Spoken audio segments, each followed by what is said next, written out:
The German flamethrower operator has 3 seconds to decide: burn the room or die with the Russian already inside it. September 1942.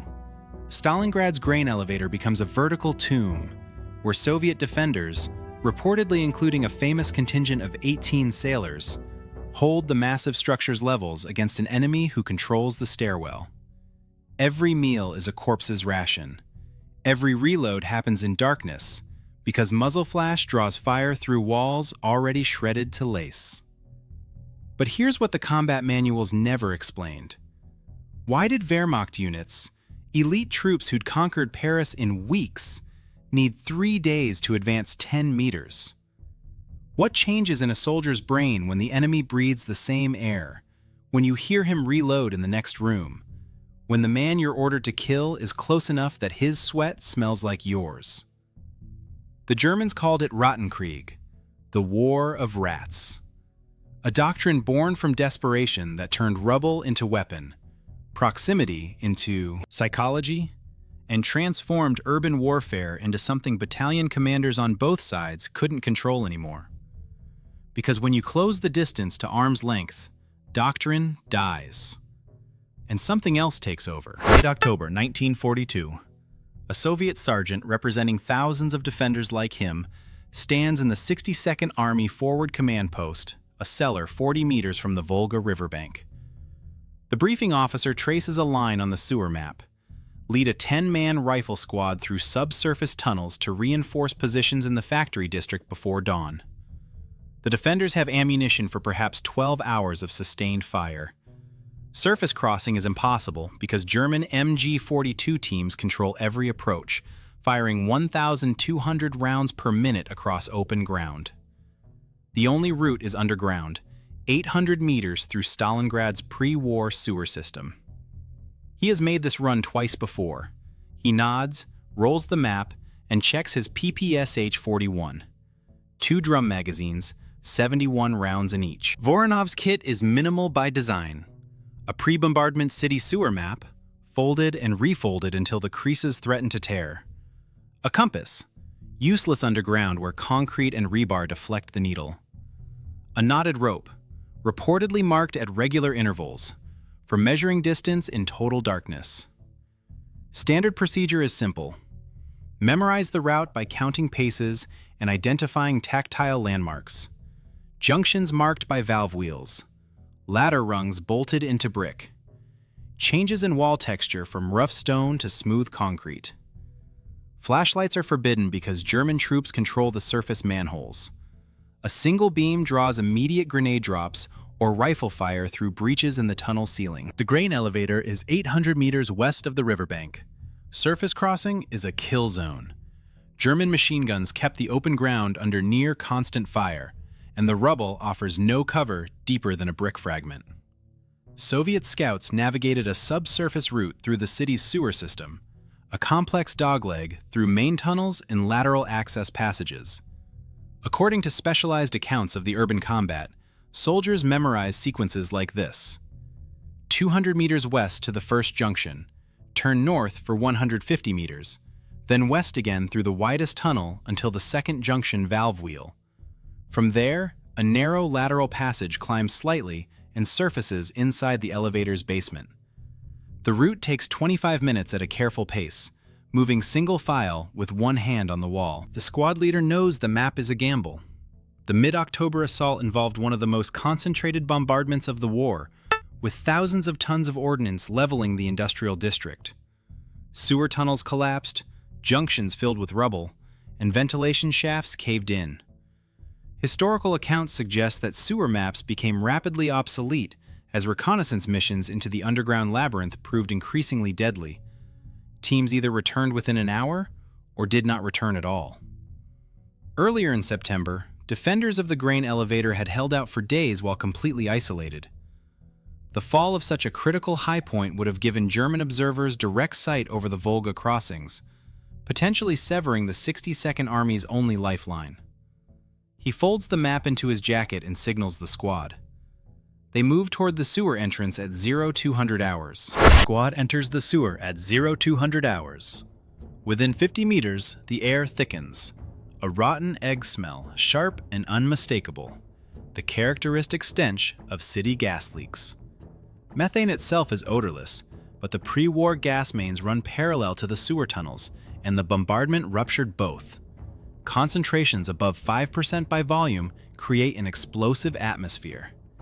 Any ignition source above 595 degrees Celsius will trigger deflagration, a fast-moving flame front that consumes oxygen and generates a pressure spike capable of collapsing the tunnel. The squad leader orders the men to breathe through wet cloth and sling their weapons. No one fires unless the alternative is immediate death. Voronov counts paces in the dark, left hand trailing the brick wall, right hand holding the knotted rope. At 200 paces, the rope confirms the distance to the first junction. He reaches for the valve wheel, the landmark that marks the turn north. His fingers find nothing but empty air. The wall has collapsed. Rubble fills the passage, rerouting airflow and blocking the planned route. The pre-bombardment map shows a straight shot west, but the collapse forces a choice: backtrack and surface into the kill zone, or detour south into an unmapped lateral tunnel that may dead end in a flooded sump or surface behind German lines. Voronov listens. Water drips somewhere ahead. No German voices yet. In accounts from the battle, a squad leader signals the detour. The squad moves south into the lateral tunnel, single file, each man's left hand on the shoulder of the man ahead. 30 meters in, German voices echo from a manhole directly above. The language is unmistakable. Sharp consonants, the cadence of a radio check. The squad freezes. Breathing slows. Any sound above a whisper will draw grenades through the manhole or into wall breaches the Germans have carved for observation. The lateral tunnel offers no cover, no side passages. Backtracking means crossing the noise threshold. The squad leader counts heartbeats. 10. 20. The German voices fade. The squad resumes movement, south into darkness. 85 paces south, the wall texture changes from brick to poured concrete. In this account, the squad leader turns right, following the new passage west. The map shows nothing here. This lateral tunnel was either built after the city plans were drawn or never recorded. The air grows thicker. Gas concentration is rising because the collapsed ventilation shafts have reversed airflow patterns. Toxic gases that once vented to the surface now collect in the tunnels. Heavier compounds like hydrogen sulfide settling in dead-end passages and low-ceiling junctions. The training is clear. Rats flee high-concentration areas hours before humans detect danger. No rats have been seen since entering the lateral tunnel. The squad is walking into a gas pocket with no way to measure its size or ignition proximity. In one account from the sewer fighting, at what was estimated as 110 paces, a private in the rear reportedly stumbles over a submerged cable thick as a man's wrist, half buried in mud and water. His boot catches and he pitches forward. The PPSH-41, slung across his chest, swings down, the muzzle strikes the water, and his finger, braced against the fall, convulses on the trigger. A single round discharges into the tunnel floor.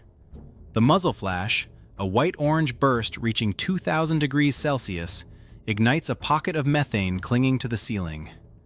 A blue fireball rolls overhead, searing the air. According to the account, 2 men suffer flash burns to exposed necks and hands. The pressure wave extinguishes the flame before sustained detonation, but the noise echoes through every connected tunnel. German shouts multiply from multiple directions. German shouts amplify from manholes to the north and west. Bootsteps on pavement, the clatter of equipment.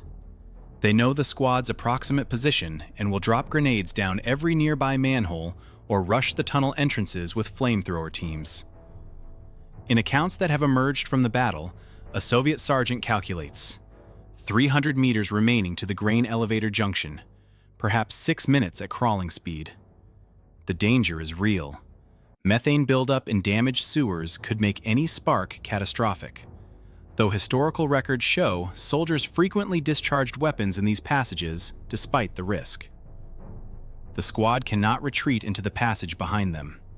The only option is forward, faster, gambling that the next junction will provide enough ventilation to allow return fire if the Germans enter the tunnel. The squad moves single file, weapons slung, hands on the wall, breathing through wet cloth that filters nothing but particulates.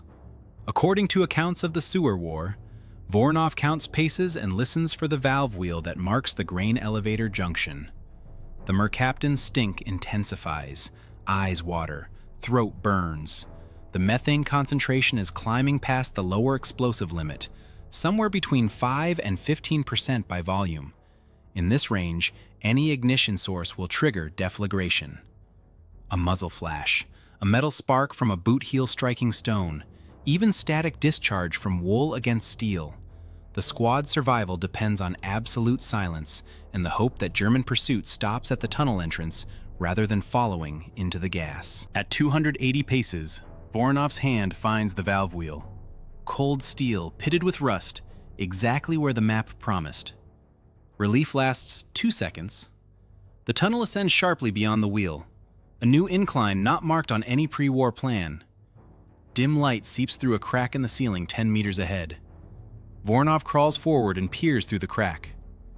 He is inside the German perimeter, 10 meters behind a machine gun nest covering the grain elevator's east entrance. 2 sentries stand beside the German machine gun, smoking. The Soviet position is 40 meters west across open ground. The sewer has delivered the squad to the wrong side of the front line. The tactical dilemma is stark. Retreat through the gas-filled tunnel and risk a second ignition from German pursuit, grenade drops, or a flamethrower team entering behind. Or surface immediately.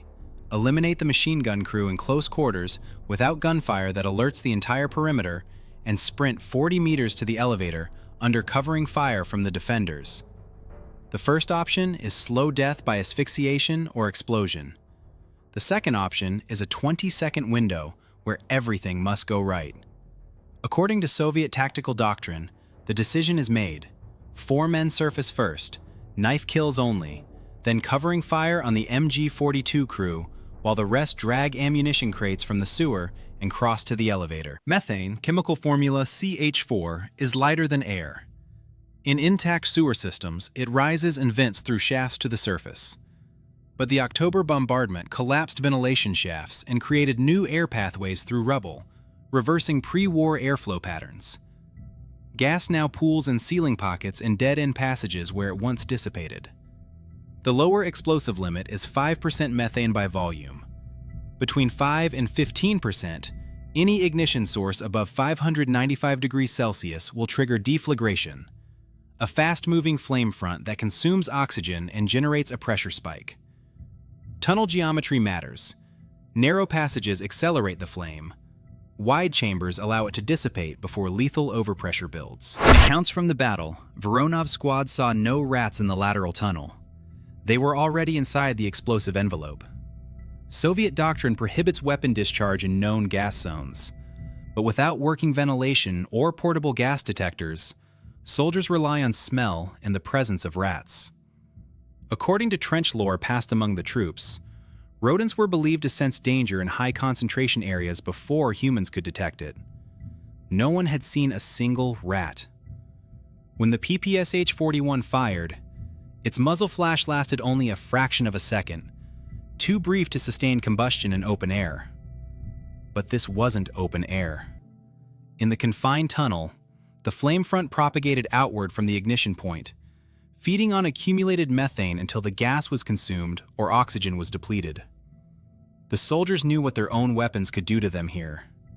They knew the flash exceeded the 595-degree ignition threshold. They knew the temperature could reach 2,000 degrees Celsius. And they had. Fired anyway. Pre-war Stalingrad sewer ventilation relied on vertical shafts spaced every 200 meters, drawing methane upward and venting it to the atmosphere. The October bombardment dropped more than 3,000 tons of high explosive, collapsing shafts and punching new openings through tunnel ceilings into basements and rubble piles. Air now flows horizontally through unplanned pathways, pooling gas in junctions that were previously safe, and venting it into passages that were clear.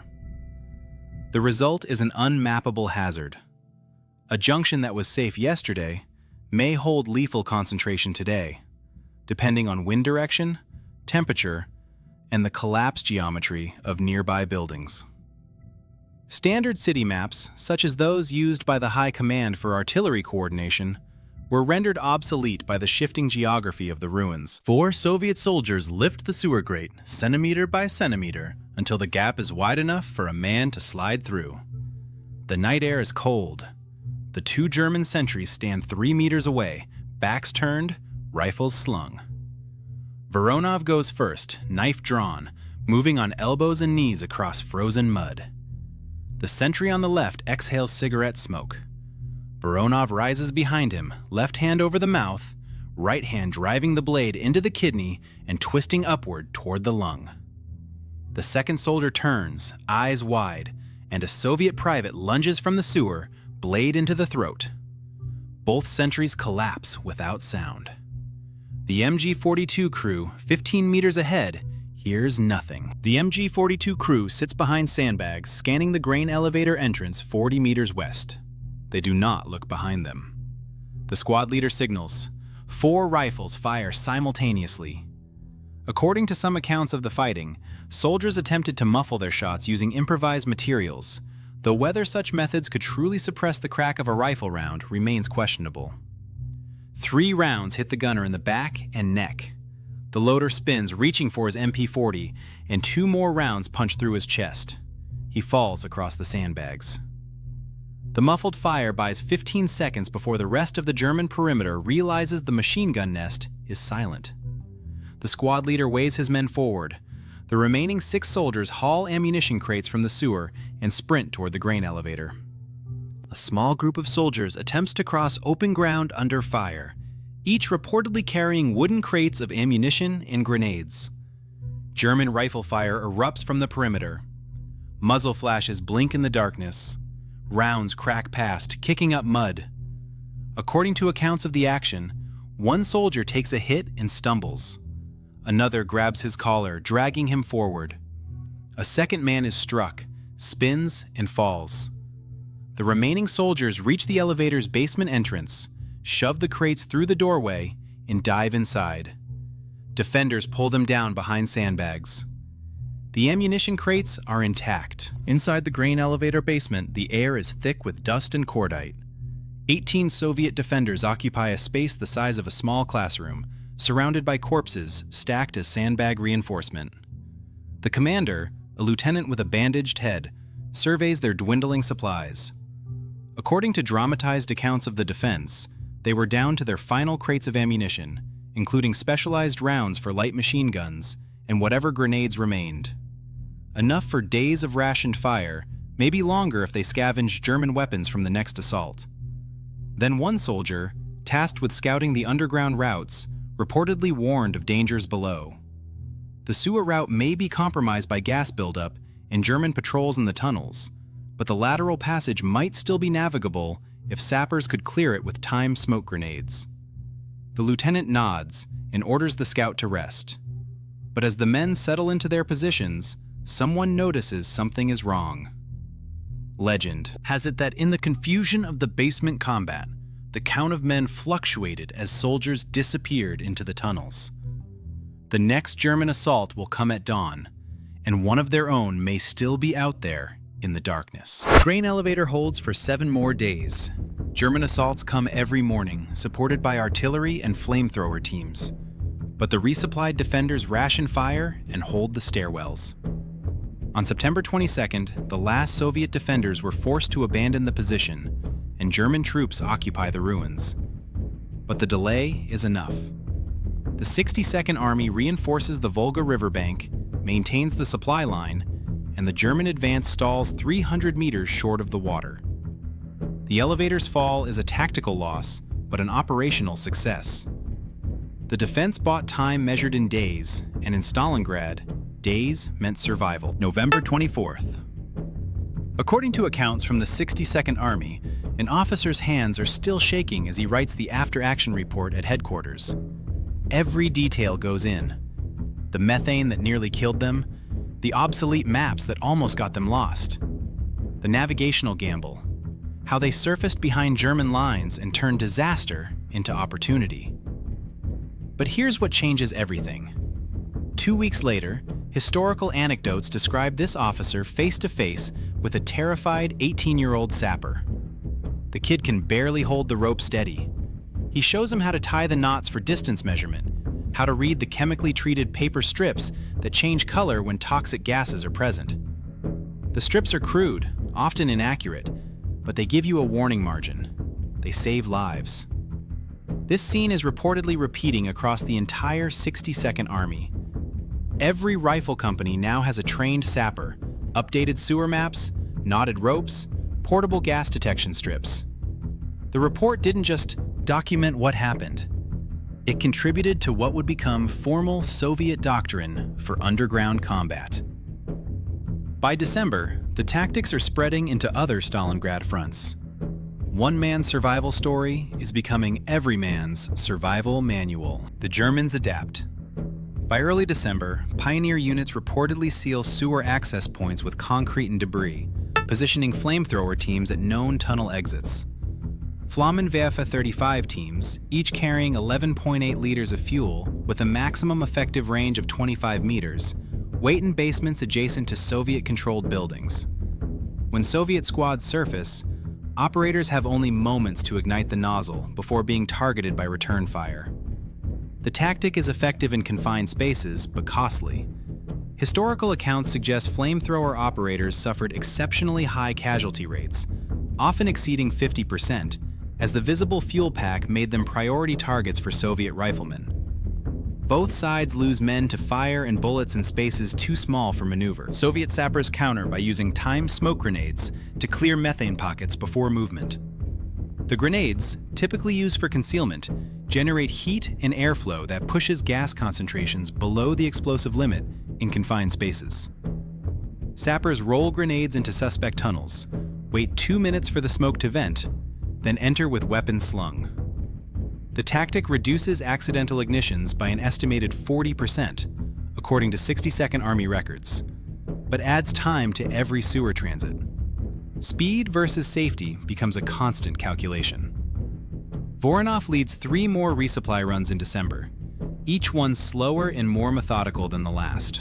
Late January 1943, the Soviet counteroffensive encircles the German 6th Army, and the subsurface war shifts from resupply to siege.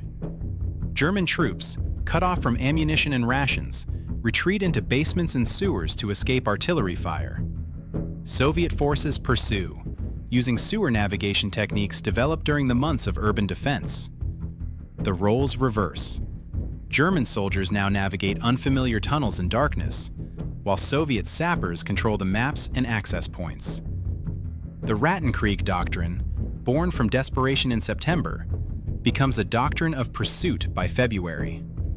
Stalingrad's sewers, once a lifeline for defenders, become a tomb for the encircled. The lessons of Stalingrad's subsurface combat are codified in the Soviet 1943 Field Manual for Urban Warfare.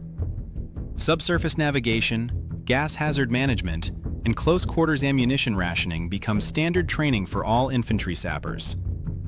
According to specialized tactical accounts, sappers employed improvised navigation techniques, including knotted rope measurements and tactile landmark identification in low-visibility conditions. Later safety protocols emphasized caution regarding weapon discharge in unmapped tunnels, while sapper squads were equipped with basic chemical detection tools adapted from existing gas warfare equipment. The doctrine remains in Soviet and later Russian military training through the Chechen Wars in Grozny and the urban combat operations in Mariupol. The concept of underground attrition warfare becomes a permanent element of the manual's urban combat doctrine. The lessons of Stalingrad sewers didn't die in 1943. They survived, adapted, refined, passed down through Soviet military doctrine like a dark inheritance. 51 years later, in 1994, the Rattenkrieg doctrine resurfaces in Grozny during the First Chechen War. Russian forces enter a city reduced to rubble by artillery, another urban nightmare. And once again, they turn underground. Specialized units navigate the subsurface using tactics refined by urban combat commanders like Vasily Chukov, and Soviet engineering units, tactile landmark navigation, gas hazard protocols, close quarters suppressed fire. They moved through darkness to avoid sniper fire, to sidestep Chechen ambushes waiting in collapsed buildings above. The technology available remains limited. Night vision, portable gas detectors, recovered city blueprints, but the core principle remains unchanged. In urban warfare, control of subsurface routes can decide the battle. Stalingrad's sewers taught a lesson that outlasted the war, outlasted the Soviet Union itself, and still echoes in the tunnels beneath burning cities. The grain elevator still stands in Volgograd, the city formerly known as Stalingrad. The building is a memorial now, its walls pocked with bullet holes and shrapnel scars preserved as historical record. The basement, where defenders once held against daily assaults in the autumn of 1942, where corpses became sandbags and every reload happened in darkness, remains a powerful symbol of the battle's brutality. Throughout Volgograd, memorial plaques mark the positions where soldiers fought. At Pavlov's house, at the Univermag department store, at countless defensive positions across the city. The sealed entrances and covered manholes that once served as lifelines for ammunition and supplies can still be found at various battle sites. The grain elevator itself stands silent now, but the silence carries weight. Rattenkrieg was never about technology or firepower. It was about closing distance until doctrine could not function, until the enemy was close enough to hear, to smell, to touch. In that proximity, survival depended on improvisation, on memorizing a tunnel by counting paces in darkness, on rationing bullets because resupply might never come, on reading environmental signs that training had never anticipated. Voronov and the men who fought in Stalingrad's sewers did not write the manuals. They lived the conditions that forced the manuals to be rewritten. The War of the Rats taught a lesson that no training ground could replicate. When the distance collapses, competence under fire is all that remains.